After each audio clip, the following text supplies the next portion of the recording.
Okay. And if you need any help, Sam can kind of, guide you on how to collect that because you had to do that last time. I remember Right, I got you. All righty, so next up is developmental theory. Taking a look. So thank you. If you want to get back to your regular seats, although you'll be back in these groups in a few minutes.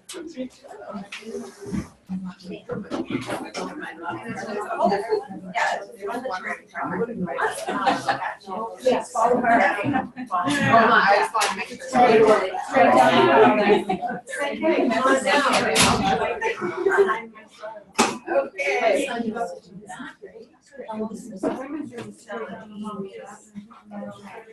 So we're taking lead now that we've checked out the whole learning aspect of things, looking at happenstance, looking at how what kinds of things she has learned through her path.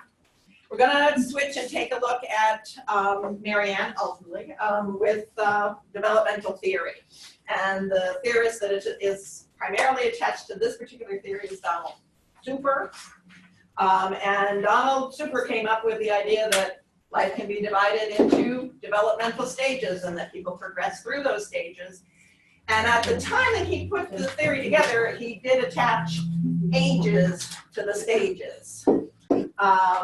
And that there are developmental tasks that go along each one of those developmental stages, and that if people skip a stage, that may then prevent them from moving on to the next stage. They may have to kind of go back and fill in the activities and get the developmental experience that they missed before they move on. And I do want to just point out the growth, exploration, establishment, maintenance, and disengagement. Super had a very long life, actually. But before he called this disengagement, he called it decline. And in the late, in the 1990s, he himself was going through that stage and decided maybe that was a little depressing, but not really what was going on. And so he renamed that stage disengagement as opposed to decline. So, but his lifespan really did span a huge amount of change in the way work gets done in America. And so he really was looking to try to keep his theory updated as he went along and work with some other people to do that. However, let's see, what am I doing? You don't press the middle, press one of the sides. Thank you. There's Marianne. Okay, now I got it. So this was his ages and stages original model. And this was where he realized that as he grew older and as he was watching what was going on in the workplace in the US particularly, was that the age part was not as relevant. Because there was a time when people, mainly men, went through these stages all at the same workplace. And as our society started changing, then all of a sudden people were, maybe they're doing here and they may skip here and getting established in their life and in their family before they'd actually done any exploration. And they might never get to the maintenance stage because they flipped back and forth between jobs, 40 times in between.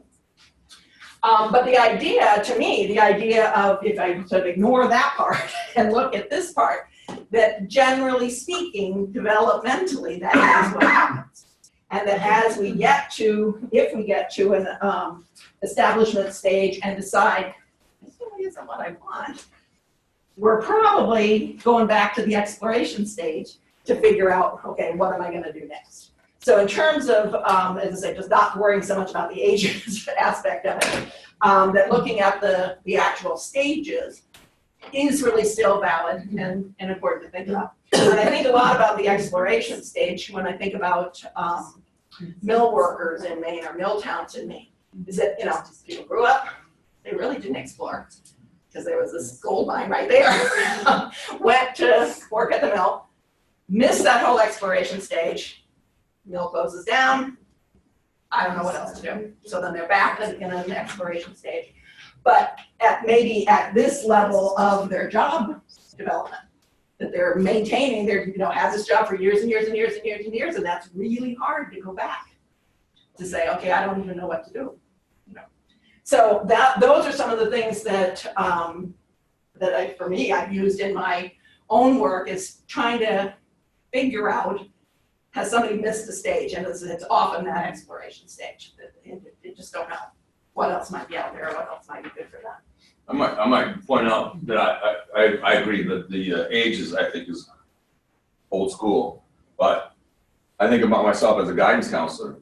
Guidance counselor looked at some options as I left student activities, was a guidance counselor for like a decade, was sort of at a maintenance level, and then I left. And then I was the director of advising in career, and I learned about advising and career. I kind of did these steps, and now I feel like I'm really doing my career consulting business. I feel like it's a pattern that you follow. So Super did this in the 50s, so it was a very different world, but I think it still works. Yeah. So is disengagement, is that chapter from work or from life? Because I know we're learning that career isn't just about work, it's about the totality of one's life. So do you have a sense of what he's using that language? I think in his, well, from what I've read, I guess, said in his theory, I think he was talking about disengagement from work in order to engage, because when we get to the next piece, in order to engage in other aspects of your life. So it's not necessarily disengaging from life, it's disengaging from the work part of life. Yeah. So I think you'll see that as we move on here, because here we go. So as he's looking at career, it's a combination of the life role, and that work is only one of the life roles. And so oftentimes, as people get older, they're looking at where else do they want to spend their energy. And so they disengage from the work role in order to have more time for other kinds of roles. Or not, or staying in the job until they're 93 and continue that role. But Super came up with this image of the rainbow, of looking at the different roles that people play across the lifespan. And that, I think there was an example of this in the text. But looking at these particular roles and looking at putting together an image and helping people put together an image for what roles are they playing right now, how broad some of those roles are some of the roles completely missing right now, are some of the roles were big at one point and then we're little for a while and then now we're big again.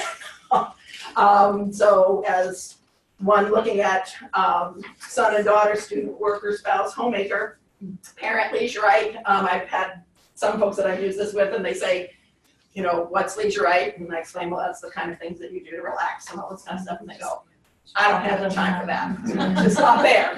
There is no, and in some cases, there's no real citizen role because they're so busy with everything else. And then the other thing that I remember, one person in particular was working with this with me, and she's, coloring it all in, and she goes, no wonder I'm so tired, because everything, leisurite and citizen weren't very much there, but parent, homemaker, spouse, worker, student, because they were in grad school, and being a son or daughter were all big roles for them right at that moment. And so it's like, yeah, there's no time for anything else. And so I've also used this particular image with people who are looking to go back to school to say, okay, let's see where you are now and what's got to give in order for you to take on this student role that you might not have had for quite a while. So in terms of looking at all those roles, we're doing all of these. Well, no, some of them we are not doing at all. But at some point during our lives, we're doing all of these roles. And then as you look through time, you can look back, see where you are right now, and you can also look ahead and anticipate what's going to be happening in the future.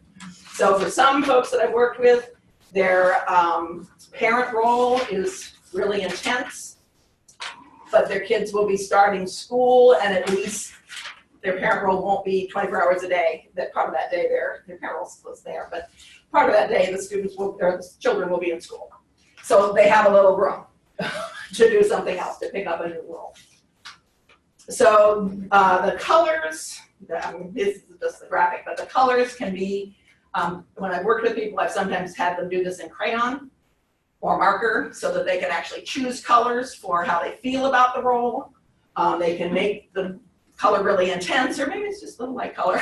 It's not that big a deal right now. For myself, my daughter role, I have parents who are in their 90s. My daughter role has gone, in the last few years. I didn't really have that daughter role, say 10 years ago. I mean, I was just the daughter, but now I'm the daughter who's like, did you end up paying the bills? What's happening? Who fell this week? That kind of thing. So the intensity of that, I'm not sure I would have predicted 10 years ago. So, in a sense, in looking at it now, I kind of go, oh, yeah, I should have really kind of anticipated that would be part of the changes in my life. So career rainbow. So here's definitions. As I say, leisurite is the one that I wish you'd come up with a different. I don't know, leisurite. I don't know. It just sounds strange to me, but right, yes. It's not, a socialite or but looking for looking at the roles, and basically he's looking at making sure that people are being aware of all these roles that they're playing and figuring out a way to keep them in balance in some way, shape, or form. Okay, so the roles inevitably change. The roles do interact. If you have a very intense role in one area, you might not be able to have as intense a role in another, or you do start being exhausted and needing help for yourself. But for some people, having many, many roles, there are some people who like having their finger in lots of pies. It might be balancing all that out. And for others, it can lead to be feeling a little overwhelmed. So looking at the other parts of his theory is that self-concept is really important, that occupations are a way to live out self-concept. So people are identifying with their work as part of how they are interacting with the world and themselves. Maturity is another one when you go back to those ages and stages. If somebody has gone through the stages in the typical fashion, they would be considered, according to super mature. They have a level of maturity.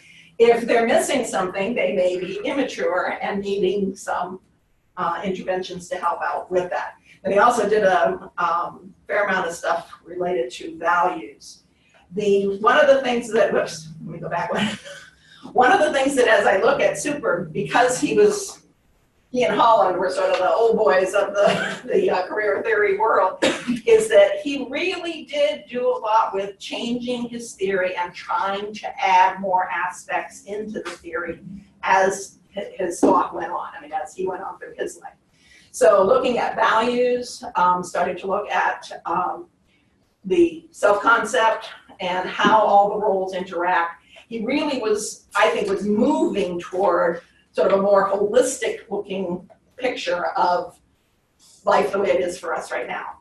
Holland, as far as I can tell and what I read, he kept trade factor. That was really, that was really his thing. But I do feel like that Super tried to, sort of move towards saying, wait a minute, our world is changing, the way we work is changing. If I'm looking at theory, how does that theory reflect what's really happening to people in the world? He also, as we move on to some other theories, is influenced other people that we'll be talking about, other theorists that we'll be talking about later. So, questions about Super? Yes? I have a couple of questions. The reading refers to multiple trial careers or trial and stable jobs. What does he mean by that? That's, what I think he means by that is that I might take a job because I need to get the rent, and would be a trial job, but it might not be where I really want to be. So I might do that, people might do that multiple times. Does that make sense? And I think it's in the also, context of this. I think it also is that career exploration piece. That part of his model, I think, is trying on different jobs. Trial and stable jobs. Okay, that makes sense. Yeah, just trying out different things. I had another question. contribution to the field is one of the phases, so crystallization, specification. Oh, yes, yeah, I think we didn't put that in there. Do we all necessarily contribute to the field of our work? I'm a classroom teacher, I'm contributing to the students and maybe to my peers, but I'm not necessarily contributing to the field.